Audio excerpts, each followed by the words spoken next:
Hey guys, my name is Greg. I'm the co-producer of the Naked Gospel podcast. Shane's out of the office today, so I will be filling in for him to give you guys a quick little update for the month of December.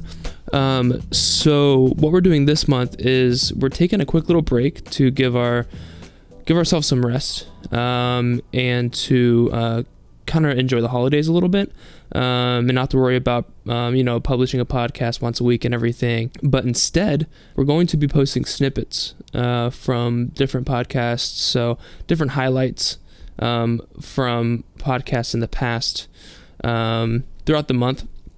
It won't just be on Wednesday once a week. It will be doing it throughout the month, whether it's two times a week or 3 times a week.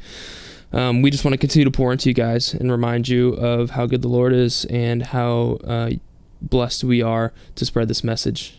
So we want to continue to do that. So we are going to be posting snippets. And if you guys are looking for more long form podcast content, our director of outreach, Marshall Shank, actually just made an appearance on the Freedom 424 podcast about a month ago. So you guys should go check that out. We'll put that link in the show notes, and go give it a listen. So I'm actually going to play a quick little snippet from that podcast to give you a little taste of what you have to look forward to. So before we go, I just want to say thank you guys for your continued support and love for the work we're doing here. We're so grateful for every download, every listen, and we hope you guys have a great holiday season. We look forward to 2021 and some of the people we're going to be interviewing then, and what the podcast will evolve into moving forward. So we're super excited, guys. Gonna run that snippet of Marshall on the Freedom 424 Compelled podcast. Happy holidays. Marshall, I want to know this, though. Let's say somebody's listening to this. Sure. Man, woman, anybody listening to this. They're struggling with a pornography addiction. Mm-hmm. They had no idea that there even was a link between human trafficking and the porn industry. What would you say to that individual? If you have a story of struggle, you need to tell somebody that you trust. You need to talk about it with people that you care about, man or woman. This issue isn't going to be solved if we isolate ourselves, right? The danger is that dark room. The danger is the closed door. If you want to find freedom, you have to invite light into that room. Mm-hmm. Sit down, have a conversation with somebody you trust about your struggle. If you want to find freedom, it's not a kind of freedom. It is freedom. Mm-hmm. It's possible. It's not something that you'll just struggle with the rest of your life. What kind of gospel is that? And so for me, I'm under a Christian perspective. I'm under the perspective that Jesus is the best thing that's ever hit the face of the planet, and that he doesn't offer us a kind of freedom. He offers us full freedom. He doesn't offer us a kind of healing. He offers us full healing from these things. And so intimate and consistent relationship with him is the way to go. I mean, obviously I'm biased towards Proven Men because I work here.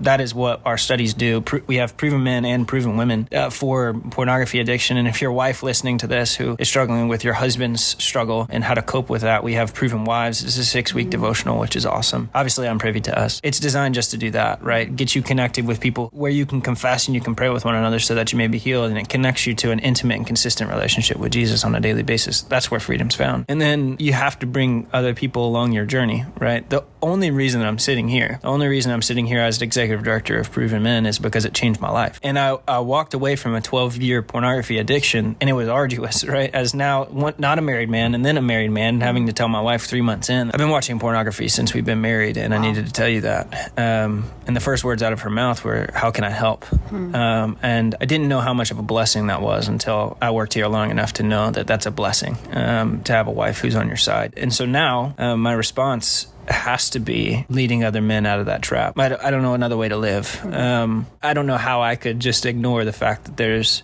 billions and billions of views every single year on one site alone. It's staggering. Mm-hmm. Like there's millions of years worth of videos watched in a single year on these pornography sites. the most common searches are things like incest. There's a quote. His name's Matt Walsh. I don't agree with him on everything. Right. So let me just preface that. He wrote an article called "We're a Nation Full of Porn Addicts. Why are we surprised by our pedophiles?" Wow. Which, again, that title alone is punch-worthy. It's tough. But later he says, if you watch schoolgirl pornography, the reality of it is you're a man who's sexually attracted to pedophilia. That's what's taking place. Like, you may not be watching pedophilia, but you are a man who's sexually attracted to pedophilia. If you watch incestual pornography, you're a man who is sexually attracted. You're a man or a woman who is sexually attracted to incest. Like, that's what's taking place in our hearts. We can talk about fantasy all day long. We can talk about the dark room and how it doesn't hurt us, but at the end of the day, that's what's taking place. You're having a sexual response to a fantasy of pedophilia, or a sexual response in a fantasy of incestual relationships. And so, yeah, you can get free from it. It is possible. Shoot me an email, right?